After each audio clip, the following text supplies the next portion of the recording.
아멘. 말씀 먼저라는 제목으로 하나님이 저에게 먼저 주신 그 은혜를 나누도록 하겠습니다. 먼저 문제 제기를 드리겠습니다. 현대 신앙의 가장 큰 문제는 무엇일까요? 가장 큰 문제는 말씀이 없는 상태에서 교회 생활을 열심히 하고 있다는 것이죠. 이게 신앙의 문제라고 말씀드렸던 겁니다. 신앙이 없는 상태의 문제라기보다 신앙을 갖고 있는데 문제를 드러낸다면 그 문제는 말씀의 부재 속에서 교회 생활에 열심히 한다는 거죠. 이게 근본적인 문제이고요. 이 문제를 비롯해서 많은 문제들이 파생될 수밖에 없는 거죠. 그래서 세 가지 현대 신앙인들의 착각을 한번 정리해 봤습니다. 첫 번째는 하나님을 위해 열심히 일하면 기뻐하신다고 생각하고 있습니다. 어쩌면 이것이 열심히 섬기는 사람일수록 더더욱 이 착각에 빠지기 쉽다는 거죠. 두 번째, 하나님을 위해 수고하는 만큼 하나님과 친해질 수 있다고 생각합니다. 하나님과 수고한 만큼, 하나님께 수고한 만큼이죠. 그러니까 말씀의 어디를 봐도 이런 분위기로 우리에게 진리를 선포하는 구절은 없어요. 물론 이런 경우는 있습니다. 내가 하나님을 사랑하는 게 너무 크다 보니까 이게 헌신으로 표출되는 경우는 있어요. 그런데 그 표출되는 결과물이 곧 본질을 말해준다라고는 하진 않습니다. 그리고 세 번째입니다. 교회 일을 열심히 하면 모두 천국에서 기억된다고 생각합니다. 교회 일을 열심히 하면 천국에서 기억한다고 생각을 하면 우리 안에 위안이 될 수 있기 때문에. 근데 기억이 되는 것도 있고 기억되지 않는 것도 있는 거죠.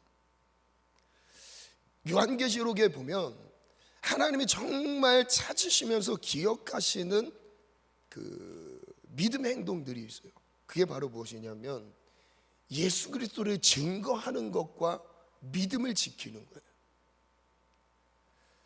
교회 일을 얼만큼 열심히 섬겼느냐, 헌신했느냐, 봉사했느냐는 같은 맥락으로 가지는 않습니다. 갈 수도 있고 아닐 수도 있다는 거죠. 그래서 제가 두 가지 시험 문제를 한번 만들어 봤어요. 첫 번째 시험 문제인데요. 한번 띄워주시겠어요?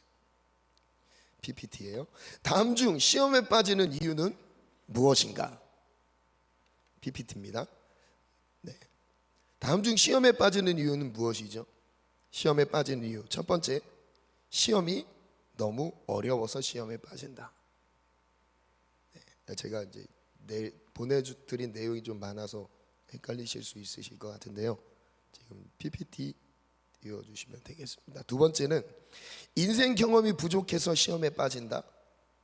세 번째는 도와주는 사람이 없어서 시험에 빠진다.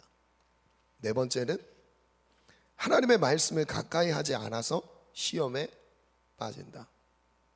뭘까요? 마지막 4번입니다. 4번, 네 번째. 그러니까 시험이 어렵기 때문에 이거는 못 푸는 문제인 거예요. 시험이 너무 어려워요. 그래서 시험에 드는 것은 아니라는 거죠. 우리 연절 말씀을 봐도 하나님은 감당할 시험만 허락하십니다. 그러면 모든 시험은 충분히 감당할 수 있다는 거죠. 그 두 번째, 내 인생 경험이 없어서 시험에 빠진 일은 아니라는 거예요. 그런데 아예 도와주는 사람이 없다라는 것 때문에 시험에 드는 것도 아니에요. 결국 무엇이냐면 말씀을 가까이 하지 않아서 시험에 빠진다. 자, 두 번째 문제입니다. 다음 중 하나님 안에 거하는 비결은 무엇일까요? 하나님 안에. 첫 번째, 열심히 최선을 다해 살면 하나님 안에 거할 수 있다. 두 번째, 교회 일에 헌신하면 하나님 안에 거할 수 있다. 세 번째, 나에게 맡겨진 일을 책임지면 하나님 안에 거할 수 있다. 마지막 네 번째, 매일 하나님의 말씀을 가까이 하면 하나님 안에 거할 수 있다. 정답은 역시 새벽 예배 나오시는 성도님들의 이 어려운 문제를 맞히셨어요. 이 어려운 문제를 맞히셨어요. 제가 이 보기로 드린 오답들은 충분히 우리가 봤을 때 아니라는 것을 인식할 수 있는데 우리의 몸은 오답에 익숙해져 있습니다.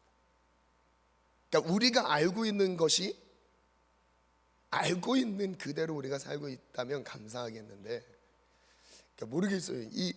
제가 청년 신방을 하면 제일 먼저 점검하는 게 말씀 생활을 점검합니다. 거의 이제 신방 대상자는 좀 힘든 상황에 놓여 있는 지체들이죠. 근데 신방을 했을 때 말씀 생활을 점검하면 99%는 말씀 생활이 멈춰 있어요. 심지어 헌신된 리더들도 마찬가지예요. 그래서 규칙적으로 말씀을 읽을 수 있는 것 있도록 도와주는 것이 저의 신방 방법 중에 하나입니다. 거의 이것이 대부분이라고 말씀드릴 수 있는데요. 그래서 한 문장으로 이렇게 정리해 봤어요. 현대 기독교의 가장 큰 문제는 말씀 부재이다. 누구 한 사람을 특정한 것이 아니라 이게 시대의 흐름이 되어버렸습니다. 말씀 없이 열심히 하는 것, 이게 하나의 시대의 흐름이 되어버렸어요. 그래서 글을 한번 정리해 봤어요. 말씀의 부재 중 말씀 없이 살아가는 인생에 익숙해졌을지 모른다.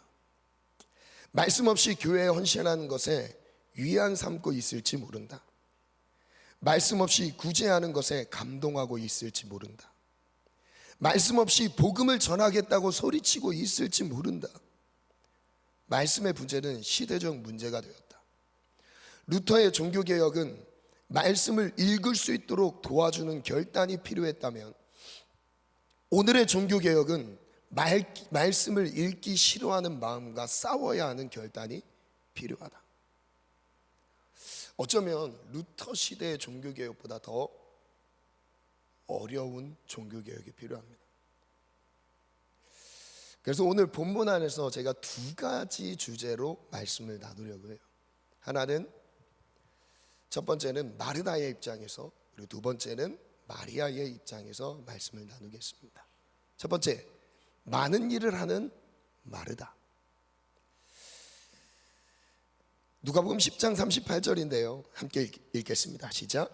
그들이 길 갈 때에 예수께서 한 마을에 들어가심에 마르다라 이름하는 한 여자가 자기 집으로 영접하더라.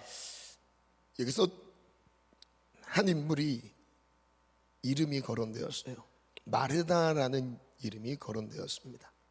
이 마르다가 했던 행동은 예수님을 자기 집으로 영접했습니다. 자, 이게 죄입니까? 실수하는 일입니까? 아주 선한 동기 안에서 예수님이 너무 좋은 거예요. 그래서 예수님을 가까이서 막 대접하면서 섬기고 싶은 거예요. 우리가 하나님을 섬길 때 이 마르다와 같이 정말 선한 동기로 하나님을 섬기지 않습니까? 하나님께 더 잘하고 싶은 마음, 그렇죠? 더 좋은 것을 드리고 싶은 마음, 하나님이 이걸 받으실 때 좋아하실 수도 있겠죠. 정말 선하고 좋은 동기 안에서 예수님을 영접했어요. 영접한 사람이 누구라고요? 마리아가 아닙니다. 마르다예요. 마르다는 아주 적극적이었던 것 같습니다. 40절 한번 볼게요. 시작. 마르다는 준비하는 일이 많아 마음이 분주한지라. 잠시만요. 마르다는 예수님을 위해서 최선을 다해서 섬기고 있어요. 근데 이 상황을 이렇게 말씀하고 계세요. 준비하는 일이 많다. 그리고 그로 인해 마음이 분주하다. 준비하는 일이 많은 마르다입니다. 너무 많은 일을 예수님을 위해서 이 순간적으로 막 하고 있어요. 한번 상상해 보셨으면 좋겠어요. 저는 그냥 음식 준비, 정리하는 거, 이런 것들이 떠오르고, 예수님 어떻게 하면 맛있는 음식 막 대접해서 섬길 수 있을까? 그로 인해서 마음이 분주해졌어요. 한번 띄워주시겠어요? 마음이 분주한지라. 페리스파호, 이 단어는 끌어당기다, 그리고 마음이 어수선한 상태, 그리고 마음이 압박당하는 상태를 의미합니다. 많은 일을 신경 쓰면서 마음이 분산되었다, 어수선한 마음의 상태를 말한다. 예수님께 드려야 할 마음을 다른 것에 빼앗겼다. 본질은 예수님인데 본질이 아닌 예수님을 위한 일을 집중하다 보니까 마음이 분산된 거예요. 마음이 어수선한 상태로 흩어져 버린 겁니다. 다시 한번 정리해 볼게요. 마르다는 지금 누구를 위해서 열심히 일을 하고 있죠? 예수님이에요. 자기를 위해서 일을 하고 있는 게 아닙니다. 지금 자기 가정을 위해서 일하는 것도 아니에요. 상황은 예수님이 좋아서 예수님을 위해서 최선을 다하고 있는 거예요. 많은 일이래요. 이 많은 일의 방향은 지금 예수님께 가고 있는 겁니다. 정말 순수한 마음이에요.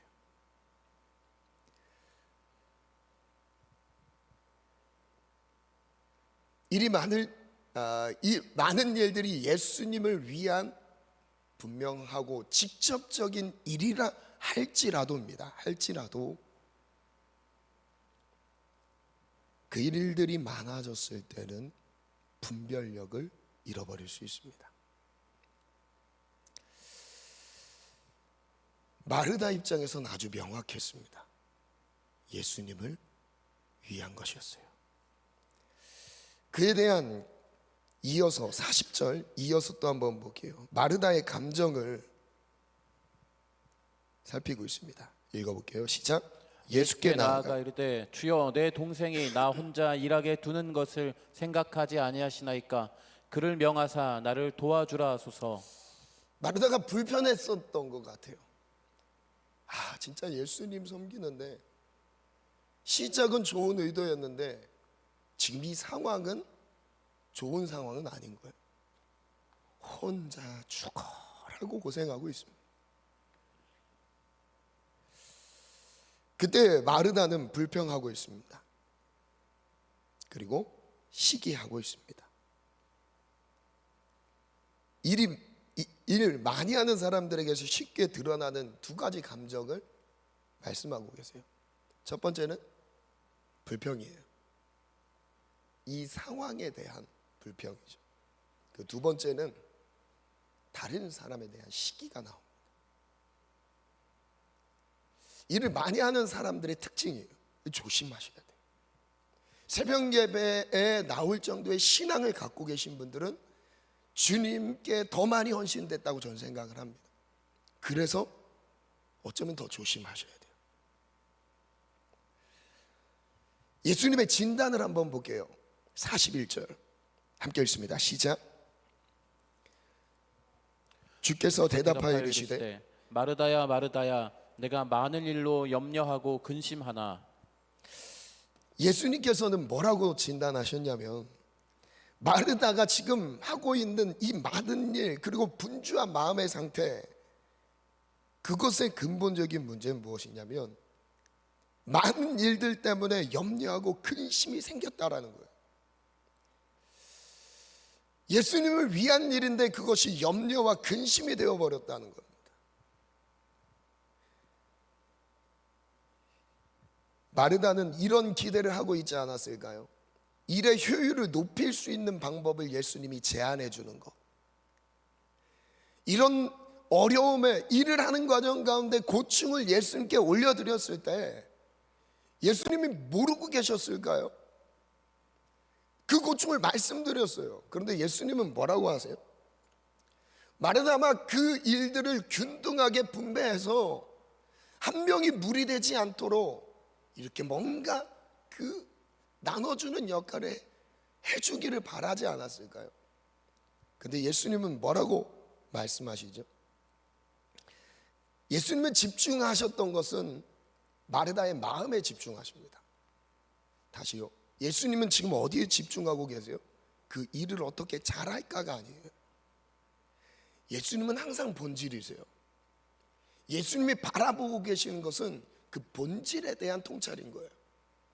예수님이 바라보고 계신 건 무엇이냐면 이 많은 일을 분주하게 하고 있는 마르다의 마음의 상태에 집중하고 계세요.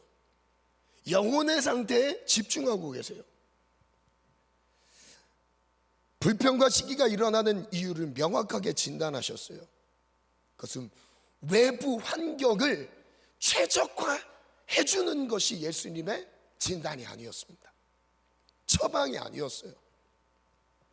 예수님은 마르다의 마음에 대해서 바꾸기를 바라세요.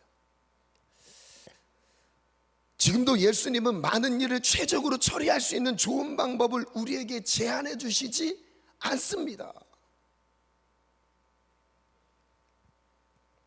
예수님을 섬기고 있는 그 마음에 주목하고 계십니다. 그래서 일 많이 하는 사람들에게서 나타나는 두 가지 현실 감정을 정리했어요. 이번에는 현실 감정입니다. 첫 번째, 염려예요. 처리하지 못한 일에 대한 부담감이죠. 두 번째, 근심입니다. 이것은 처리를 할 수 없는 자신의 한계를 느끼고 있는 것에 대한 답답함인 거예요. PPT 한번 띄워주시겠어요? 이거를 마르다가 느끼는 것을 한번 이렇게 정리해봤어요. 많은 일을 하고 있어요. 근데 그 많은 일이 분주한 마음의 원인이 되었습니다. 근데 이 분주한 마음이라는 것이 이렇게 정리되는 거예요. 현실 안에서 느끼는 감정입니다. 처음 시작은 염려와 근심이에요. 현실을 딱 봤을 때 염려와 근심이 되는 거예요. 그 많은 일이. 그리고 여기에서 끝나는 게 아니라 이어집니다. 어디로 이어지죠? 바로 불평과 시기, 이 상황을 적용한 거예요. 물론 불평과 시기까지 안 가는 사람도 있어요. 불평과 시기라는 남에게 피해를 주는 그 감정까지 가지 않는 사람도 있습니다. 그런데 많은 일, 분주한 마음의 상태는 염려와 근심을 불러일으킵니다. 결국에 내 영혼에 피해가 돼요. 내 영혼에게는 엄청난 손상이 일어납니다. 두 번째예요. 그 가운데서 좋은 것을 택한 마리아를 살펴보겠습니다. 오늘 예배하는 모든 성도님들은 마리아, 앞으로도 평생에 마리아의 위치에서 하나님의 말씀을 선택하시기를 축복합니다. 누가복음 10장 39절 읽어볼게요. 시작. 그에게 마리아라는 동생이 있어 주의 발치에 앉아 그의 말씀을 듣더니. 마리아의 행동을 보니까요, 두 가지를 한번 주목해 볼게요. 주의 발치에 앉아있다라고 표현을 하고 있습니다. 발치에 앉았다라는 것은 그냥 예수님의 말씀을 듣고 있다라고 하지 않아요. 물리적인 거리 안에서도 예수님과 밀착되어 있다는 것을 보여주고 있어요. 적당한 거리에서 예수님을 대하고 있는 게 아니라 얼마나 예수님에 대한 마음이, 사모하는 마음이 있었는지, 사랑하는 마음이 있었는지 발치의 바로 앞에 발치에 앉아서 예수님의 말씀을 듣고 있는 거예요. 그 마리아의 마음이 느껴지지 않으세요? 공간이 너무 좁아서 발치에 앉았다. 그건 아니겠죠. 한 평밖에 되지 않아서 예수님이 일어서 앉아 계시고 그 발 밑에 마리아가 좁게 앉아 있는 그런 모습은 아니었던 것 같아요. 공간이 넓어도 공간의 문제는 아니었던 것 같죠. 너무 좋은 거예요, 예수님이. 가까이 가고 싶은 거예요. 거기에서 예수님의 말씀을 듣고 있습니다. 말씀에 주목하는 사람이 누굴까요? 바로 예수님은 무엇을 더 원하실 것 같으세요? 멀리에서 예수님을 위해서 열심히 수고하는 모습을 바라실까요? 가까이에서 말씀을 듣고 있는 것을 바라실까요? 거리를 한번 비교해 보게요. 열심히 하고 있는데 멀리 있어요. 열심히 할수록 가까워져야 되는데 참 신기합니다. 주님을 위해 하는 일들이 많으면 많아질수록 멀어질 수가 있어요. 많은 일을 한다고 멀어지는 건 아닙니다. 더 위험할 수 있다는 거죠. 위험하다는 것은 예수님과의 거리가 멀어지는 것을 말씀드리는 겁니다. 마음을 들이며 따라갈 때 우리는 말씀에 반응합니다. 예수님과 더 가까워질 때 우리는 말씀에 반응하게 되는 거예요. 하나님의 말씀에 지금 반응하고 계십니까? 그 말씀이 너무 사랑해서, 그 말씀이 사모되어서 그 말씀을 가까이 하고 계십니까? 오늘 그 은혜가 우리 모두에게 있기를 원합니다. 42절인데요, 이에 대해서 예수님의 칭찬과 격려가 나옵니다. 함께 읽습니다. 시작. 몇 가지만 하든지 혹은 한 가지만이라도 족하니라. 마리아는 이 좋은 편을 택하였으니 빼앗기지 아니하리라 하시니라. 우리 한글 번역이 잘못됐습니다. 42절 원문으로 봐도 그렇고 영어 버전으로 봐도 그렇고 몇 가지만 하든지라는 이게 정말 어울리지가 않아요. 그러니까 뭘 강조하냐면 하나예요. 하나. 딱 하나다. 이 하나, 원띵이라고 하는 것만 말하는 것도 아니고 이것도 역시 여기에서도 이 하나를 더 강조해요. only 하나. 오직 이 하나라는 거예요. 여러 가지 중에서 선택할 수 있는 폭이 아닙니다. 마리아가 선택했던 그 말씀은 여러 가지 많은 일들 중에서 하나를 선택했는데 그 좋은 것이었다라는 게 아니에요. 딱 필요한 건 하나였다는 거예요. 영어 버전 보면 필요한 것, 그것은 딱 하나라는 거예요. 마리아에게도 필요했던 건 그 하나였고요, 마르다에게도 필요했던 건 이 하나였던 거예요. 꼭 해야만 했던 것을 말씀하고 계신 거죠. 한 번 더 띄워주시겠어요? 마리아는 이 좋은 것을 선택했대요. 이 좋은 것을 선택했다는 이 영어 표현은 비교하는 겁니다. 무엇보다 더 좋은 것이래요. 많은 일을 수고했던 마르다가 선택했던 많은 일을 수고하는 것보다라는 뜻인 거예요. 그것보다 마리아가 하나 선택했던 그것은 꼭 필요했던 것이었다. 이걸 선택했다는 거예요. 그래서 번역을 한번 이렇게 다시 한번 정리해 봤습니다. 그러나 필요한 것은 오직 단 한 가지이다. 마리아는 더 좋은 것을 선택했다. 그녀에게서 빼앗기지는 않을 겁니다. 마리아는 선택한 이 말씀만큼은 절대 빼앗기지 않을 것입니다. 그럼 말씀은 무엇이죠? 하나님 인격 자신인 거예요. 예수님을 빼앗기지 않는다는 거예요.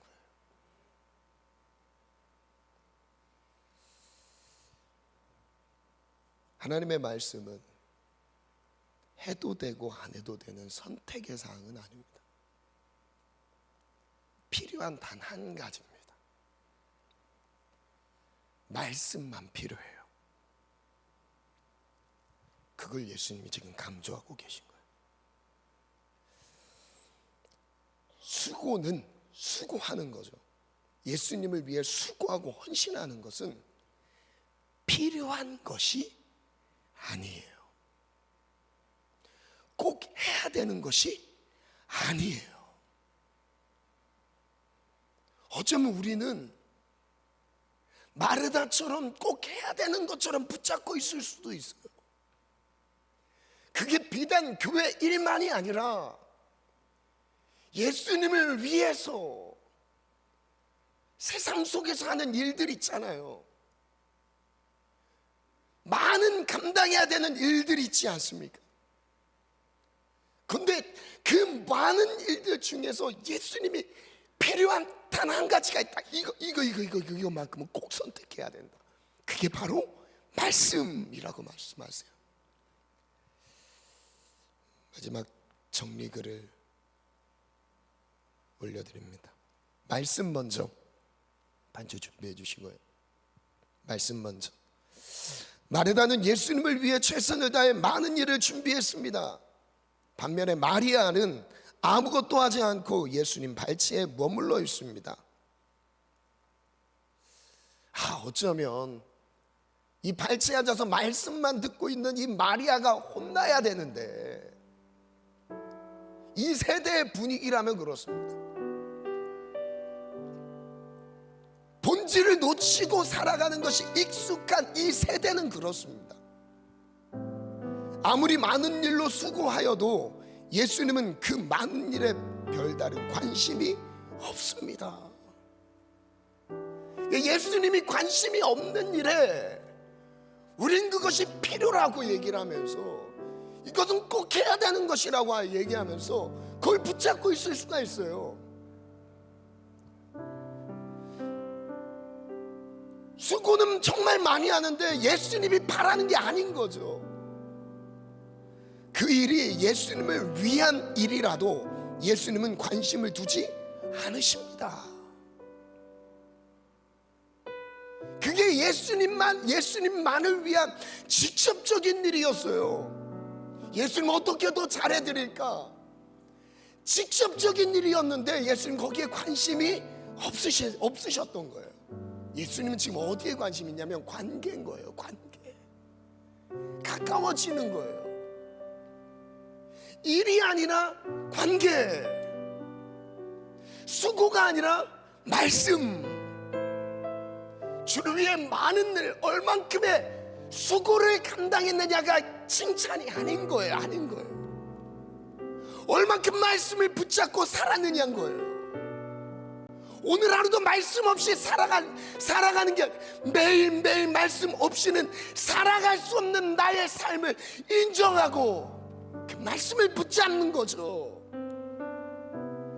내 안타까운 현실, 이 시대의 흐름은 말씀 없는 열심, 말씀 없는 수고, 이게 우리의 신앙의 잘못된 습관이 되어버리고 있습니다. 매일 말씀을 보지 않으면 견딜 수 없는 마음, 매일 말씀을 가까이 하지 않으면 어떤 일도 손에 잡히지 않는 우리의 마음이 되기를 원해요. 그 어떤 많은 중요해 보이는 일들보다 하나님의 말씀이 가장 우선이 되기를 축원합니다. 예수님이 관심 두지 않는 일에 몰두하면서 분주한 마음으로 섬기고 있지는 않습니까? 그 일이 예수님을 위한 것이라고 소리치고 있지는 않습니까? 이것은 기질과 성향의 문제가 아니라 신앙의 문제입니다. 그 사람은 일중심적인 사람이기 때문에 그 성향으로 말하는 것이 아닌 거예요. 신앙의 문제인 거예요. 우선순위의 문제입니다. 우리에게 필요한 것은 단 하나밖에 없습니다. 예수님 한 분밖에 없습니다. 아멘. 아멘. 예수님께 더 가까이 가길 원한다면 우리는 그분의 말씀에 반응하게 됩니다. 그것은 예수님을 위해 수고하는 것보다 훨씬 더 좋은 것입니다. 믿으십니까? 예수님이 정말 바라고 계신 것은 더 많은 일로 수고해 드리는 것이 아니에요. 얼마나 많은 기간 수고해 드리는 것이 아닙니다. 예수님은 말씀을 붙잡고 살아가는 하루하루를, 예수님과 관계하고 있는, 교제하고 있는 그 하루를 소중하게 여기세요. 하나님은 많은 일을 감당하는 것보다 먼저 말씀 듣기를 원하십니다. 많은 일로 인해 마음을 빼앗기지 말고 누구도 빼앗아 갈 수 없도록 말씀을 붙잡으십시오. 많은 일들 때문에 마음이 흩어지지 말고 누구도 빼앗아갈 수 없는 하나님의 말씀을 마음으로 움켜 잡으시기를 축원합니다. 일보다 관계가 우선입니다. 마지막 문장 같이 읽어볼까요? 시작. 하나님을 위해 일하기보다 하나님과 함께 해야 합니다. 하나님을 위해 일하는 것이 아니라 하나님과 함께 하기를, 이것이 우리가 먼저 선택해야 될 하나님의 말씀인 것입니다. 이 시간 이 말씀을 기억하면서 우리 찬양으로 고백해 볼게요. 나 무엇과도 주님을 바꾸지 않으리, 다른 어떤 은혜 구하지 않으리라. 말씀을 먼저 우선순위에 뒀다는 것은 하나님 인격적인 교제를 우선했다는 고백인 거죠. 우리 찬양으로 고백할까요?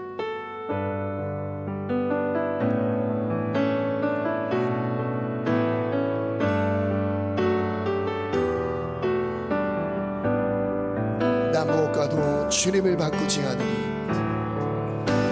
나 무엇과도 주님을 바꾸지 않으리, 다른 어떤 은혜 구하지 않으리, 오직 주님만이 내 삶의 도움이시니 주의 얼굴 보기. 우리 다시 한번 고백합시다. 나 무엇과도 주님을 바꾸지 않으리. 그것이 주님을 위한 많은 일일지라도 예수님과 바꿀 수 없습니다. 오직 주님만이 내 삶의 도움이시니 주의 얼굴 보기 원합니다. 주님 사랑해요. 주님 사랑해요.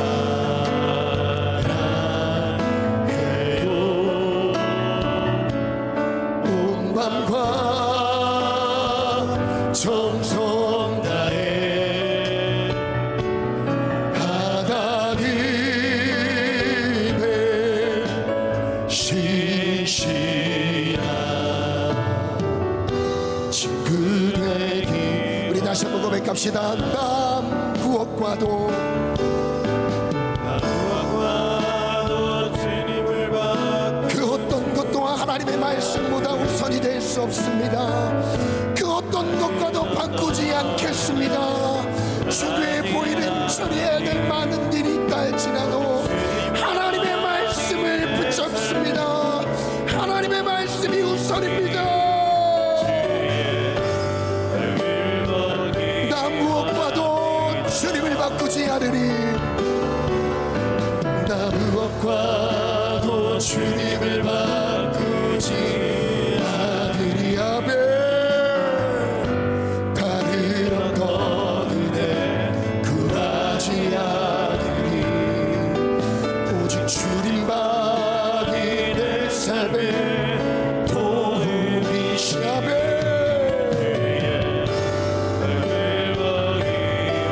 주님 사랑해요. 주님 사랑해요.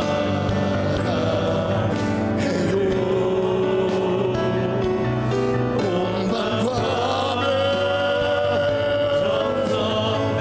하나님을 사랑합니다. 하나님을 사랑합니다. 말씀을 사랑합니다. 주님 사랑해요. 주님 사랑해요.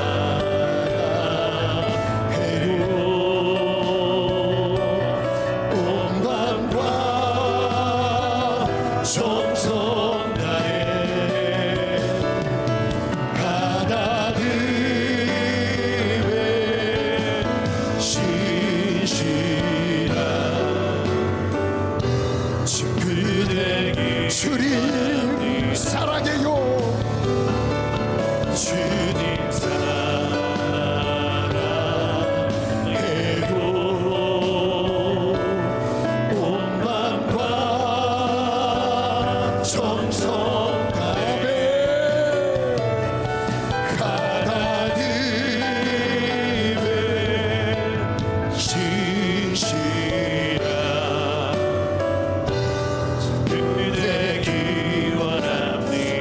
번째 기도 제목입니다. 말씀 없는 모든 수고를 회개합니다. 예수님을 위해 하고 싶은 일이 많았고 해야 할 일들이 많았습니다. 그것이 마음의 염려와 근심이 되었습니다. 때로는 불평과 시기로 나타나기도 했습니다. 수고에 눌려있는 마음을 새롭게 하여 주시옵소서. 두 번째 기도 제목 선포합니다. 시작. 좋은 것을 선택한 마리아가 되길 원합니다. 말씀이 우선순위가 되기를 원합니다. 예수님을 사랑하는 마음으로 더 가까이 가길 원합니다. 말씀 듣기를 원합니다. 평생의 말씀만큼은 빼앗기지 않겠습니다. 우선순위에 밀려있던 것 하나님, 우리의 마음이 정비되는 오늘 이 새벽의 기도가 되게 도와주옵소서. 많은 일, 수고의 일들로 인해 염려와 근심 사라질지어다. 불평과 시기 사라질지어다. 예수님을 사랑함으로 더 가까이 가기를 원합니다. 말씀에 반응하기를 원합니다. 말씀 가까이 가기를 원합니다. 말씀 우선순위를 붙잡겠습니다. 우리 다 같이 주님 세 번 찾고 각자 기도하도록 합니다.